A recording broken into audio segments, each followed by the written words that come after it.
अस्सलाम वालेकुम स्टूडेंट्स। आज हम पैथोफिजियोलॉजी का unit number 4 disorder of special senses का पार्ट 2 डिस्कस करने जा रहे हैं, जिसका नाम हमारे पास ओटाइटिस मीडिया है। इसी का हमने फर्स्ट वीडियो में डिस्कवर किया था, जिसका नाम था हमारे पास कैटरेक्ट, और उसी का ये हमारे पास सेकंड पार्ट है ओटाइटिस मीडिया। ओटाइटिस मीडिया की बात करें तो ओटाइटिस मीडिया होता क्या है। मीडिया यानी मिडल साइड, और ओटाइटिस यानी कान की इन्फ्लामेशन, यानी कि कान की मिडल साइड में क्या हो जाएगी, इन्फ्लामेशन हो सकती है, जिसको हम क्या कहते हैं, ओटाइटिस मीडिया। इसी तरह हमारे पास ओटाइटिस एक्सटर्ना भी होता है। ओटाइटिस एक्सटर्ना हमारे पास कान की बहरूनी साइड पर अगर कान में स्वेलिंग हो जाती है या कोई इन्फेक्शन हो जाता है, उसको हम ओटाइटिस एक्सटर्ना कहते हैं। देखते हैं इसकी एनाटॉमी। कान का जो हमारे पास कान होता है, उसके आउटर पार्ट को हम पिना कहते हैं या फिर ऑरिकल कहते हैं। इसी तरीके से आपको एक ये लंबी सी ट्यूब नज़र आ रही है, जिसको हम एयर कैनाल कहते हैं। देन हमारे पास ऑसिकल्स आती है। ऑसिकल्स हमारे पास एयर बोन्स होती हैं, जो कि साउंड्स को वाइब्रेट करके हमारे पास कोक्लिया में लेके जाती हैं। लेकिन उससे पहले हमारे पास आती है टिम्पैनिक मेम्ब्रेन, जिसको हम एयर ड्रम भी कहते हैं। यहाँ पर साउंड प्रोड्यूस होता है। प्रोड्यूस होने के बाद हमारे पास ऑसिकल्स में जाता है।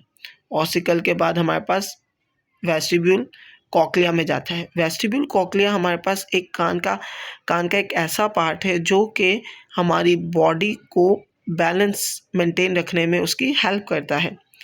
देन हमारे पास आते हैं एस्चियन ट्यूब। एस्चियन ट्यूब एक ऐसी ट्यूब है जो हमारे गले से डायरेक्ट कान से कनेक्टेड होते हैं। समटाइम हम जब खाना खाते हैं तो आपको एक साउंड सा भी फील हो रहा होता है। वो किसकी वजह से, ये एस्चियन ट्यूब की वजह से ही आपको साउंड वो सुनाई दे रहा होता है।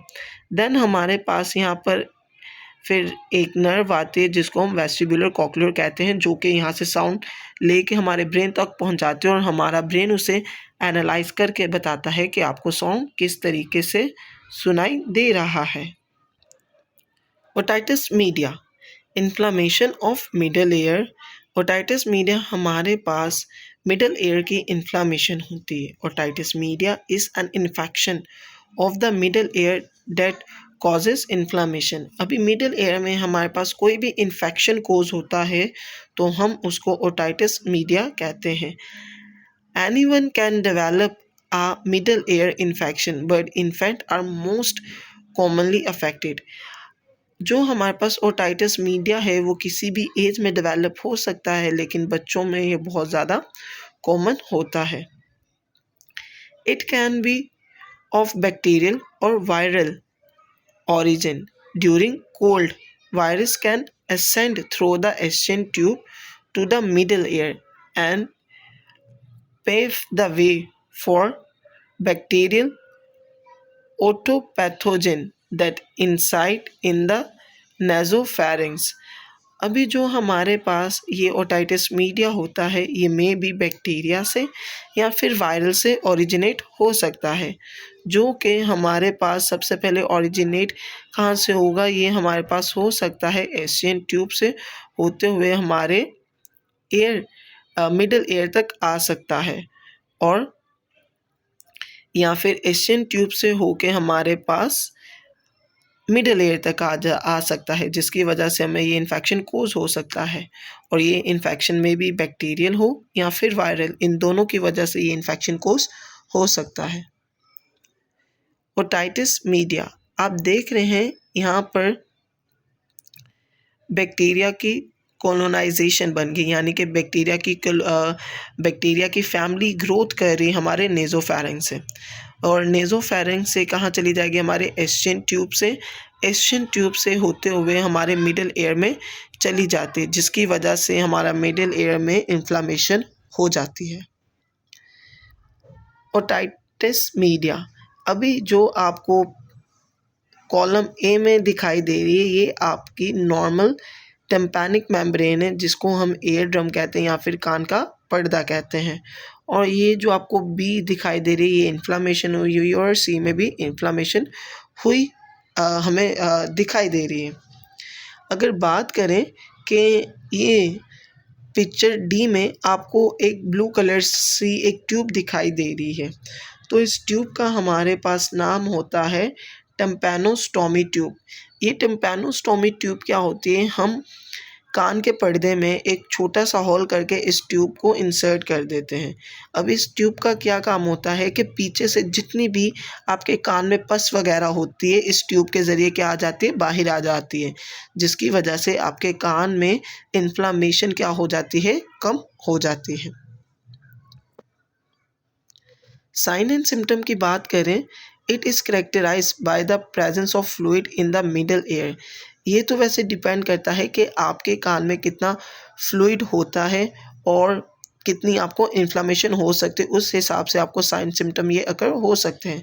सबसे पहले आपको हाई ग्रेड फीवर होगा, उसके बाद कान में ईचिंग होगी, स्लाइटली से आपके कान में का आपको सुनाई देना क्या हो जाएगा, बंद हो जाएगा, और मे बी टिम्पैनिक मेम्ब्रेन पर सुराख होना भी स्टार्ट हो जाए। यानी कि देखो कि हमारे पास जो टिम्पैनिक मेम्ब्रेन थी वहाँ पर भाई पस इतनी पड़ गई कि वो आहिस्ता-आहिस्ता टिम्पैनिक मेम्ब्रेन भी रप्चर होना क्या हो जाएगी, स्टार्ट हो जाएगी।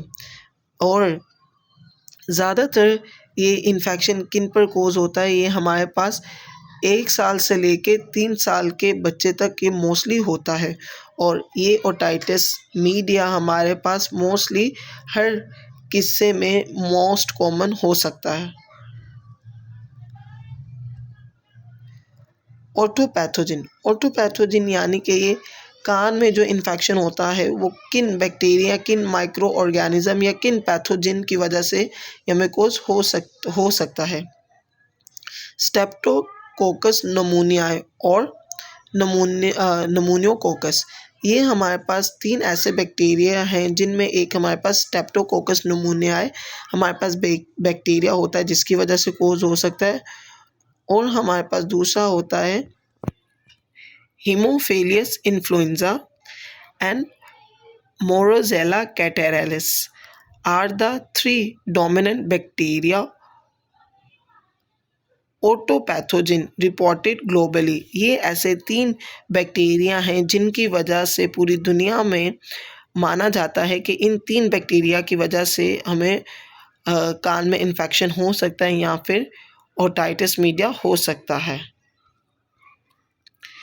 अगर मेडिकल मैनेजमेंट की बात करें तो मेडिकल मैनेजमेंट में हमारे पास एनाल्जेसिक आती हैं जिसमें हमारे पास पैरासीटामोल और ब्रूफेन होती है जो कि हमारे फीवर और पेन को रिमूव कर देती हैं या फिर हमें रिलीफ देती हैं। दूसरी हमारे पास एंटीबायोटिक आती है। एंटीबायोटिक में हमारे पास एमोक्सिसिलिन हमारे पास फर्स्ट चॉइस होती है।